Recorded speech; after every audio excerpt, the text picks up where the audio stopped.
Hey, I'm Gib Durden with High Growth Partners. I'm Vice President in charge of our design build division. Now, myths are known as a widely held but false belief or idea. And myths have been around since the early Greek settlements. Now, landscape myths probably haven't been around that long, but I've heard a million of them over my career. Things such as, I water my landscape every day, nothing could go wrong. Or, you've got to top your crepe myrtle to make sure it blooms. Or, nothing will grow in red clay in Georgia. Well, today's myth that we're going to bust is they say you can't install plant material during the summer months in Georgia. Stay tuned.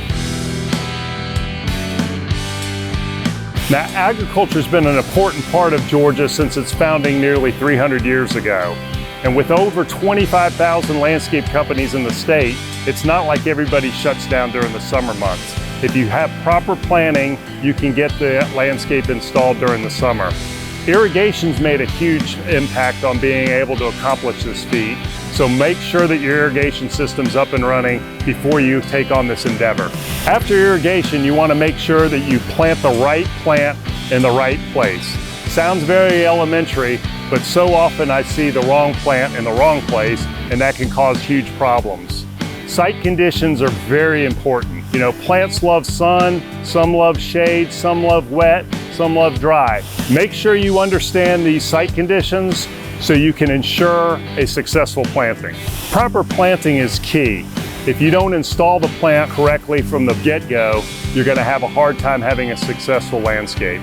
Also, hand watering of the plant material after the initial installation is a key component. You want to make sure that you get a good soaking in order to give it a head start, and then the irrigation system can take over from there. Now, while fall and spring are the best times to plant, as we've discussed, you can still plant during the summertime. However, there is some plant material that's not available, so you need to consult with your landscape designer during this process to try to make sure that the plants that they are speccing will be actually readily available. Things like fescue sod you cannot do in the summertime.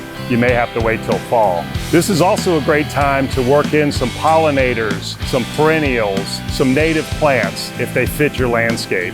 Anytime you can work those into a property, it's a great way to kind of enhance your landscape, and your clients will really appreciate it.